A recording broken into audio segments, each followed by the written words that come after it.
pada sidang media ini ialah diedarkan sekarang kepada rakan-rakan media flash 5 perkara yang akan dilaksanakan oleh calon Parti Keadilan Rakyat Profesor Mansor Osman. Dan 5 perkara itu sekarang sedang diedarkan adalah merupakan landasan kempen ataupun visi yang akan dibawa oleh calon Parti Keadilan Profesor Mansor, ya. Untuk itu saya nak minta Profesor Mansor untuk explain kepada rakan-rakan media dari hal 5 perkara yang menjadi visi kempen beliau pada pilihan raya kali ini. Saya persilakan Prof Mansor. Saya gariskan 5 perkara yang saya fikir sebagai satu wawasan untuk saya laksanakan sekiranya dipilih insya-Allah oleh rakyat penanti untuk menangi DUN N12 penanti dan seterusnya diangkat untuk menjadi timbalan Ketua Menteri 1. Ini merupakan perkara-perkara yang dalam gagasan saya untuk dilaksanakan. Yang pertama, saya akan berperanan pelengkap, iaitu complementary role kepada Yang Hormat Tuan Lim Guan Eng, Ketua Menteri Pulau Pinang, dan usaha membangunkan negeri Pulau Pinang yang secara general tu, ya.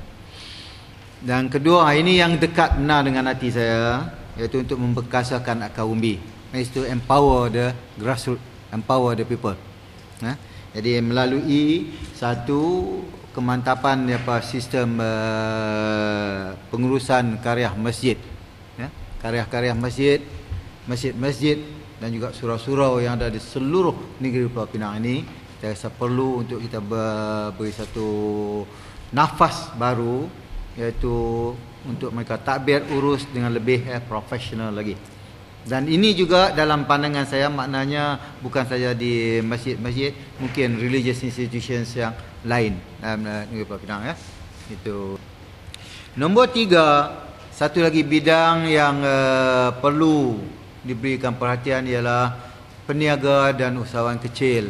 Ini ramai bilangannya. Kalau kita perhatikan di negara-negara maju, kita ambil contohnya NICs, newly industrialized countries dulu ni, macam South Korea mula-mula, ya, yang dia base Taiwan, base ni industri kecil ni kuat, dia very strong ni ni.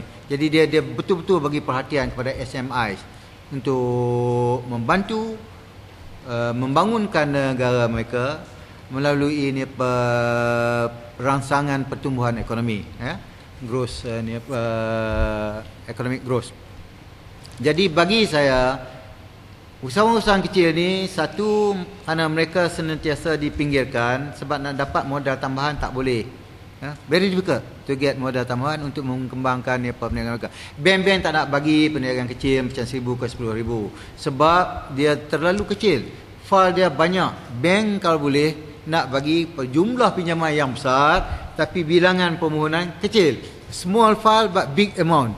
So apa yang kita sarankan ialah big files involving small amount of loans. Ini yang diperlukan. Dan kita bukan saja come up yang macam tu. Ini berdasarkan pada pengalaman saya yang lepas masa di universiti. Saya adalah founder pada projek ini, projek Tekun. Ini adalah micro credit program yang memberi pinjaman kepada peniaga kecil ni. Orang meniaga di pasar malam, meniaga di market, buka jual sayur, kemudian ni gerai-gerai, mekanik, kedai jahit, menjahit. Ini yang meniaga kecil-kecil ni, tapi perlukan modal tambahan untuk mengembangkan kegiatan-kegiatan perniagaan mereka. Kemudian yang ketiga, yang keempat, ini pembudayaan ilmu dan penggunaan Islam pelajar-pelajar yang kurang upaya, pelajar yang terpinggir, pelajar-pelajar miskin. Ini tak kira lah pelajar-pelajar yang pelajar Melayu ke, pelajar Cina ke, pelajar India ke. We have done this program dalam tahun 80-an.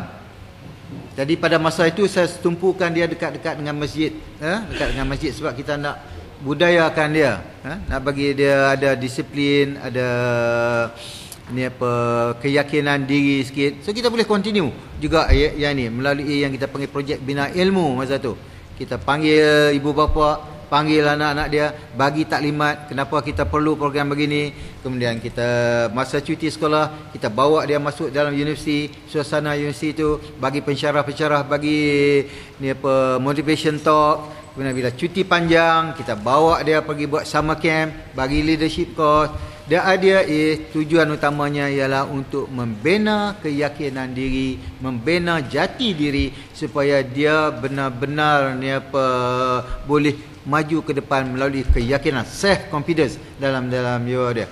Dan yang keempat, ini ialah untuk mewujudkan ni apa, Yayasan Islam Negeri Pulau Pinang. Kita tahu kerajaan di Pulau Pinang ni dah tahun sampai 50 tahun lebih, ya, bila UMNO pemerintah dalam negara ni tak ada timbul langsung cadangan ataupun gagasan untuk mewujudkan institusi yang penting ini, institusi yang boleh memberi keyakinan kepada orang Islam terutama dalam negeri Pulau Pinang, kerana ini memberi isu yang agak dimainkan sekarang ni, selalu diperkatakan yang orang Melayu terpinggir di negeri Pulau Pinang ni. Saya rasa ini kita boleh gunakan dah sepenuhnya. Bila kita wujudkan yayasan macam ni, kita boleh fikir tentang bagaimana nak membangunkan tanah wakaf, bagaimana nak gunakan duit zakat dengan semaksimum mungkin untuk membantu orang miskin. Dan Baitul Mal yang duit dia bukan sikit, berjuta-juta ringgit. Dan of course yang satu lagi yang mungkin tak tercatat dalam senarai yang saudara yang kita edarkan ni ialah affordable homes lah. Ini melalui ini memang satu isu yang cukup mendesak hari ini di Pulau Pinang, mana rumah-rumah yang mampu milik, rumah-rumah mampu milik, affordable homes for the people who really need. So itulah saudara sekalian, cadangan saya, insya-Allah kalau dipilih oleh rakyat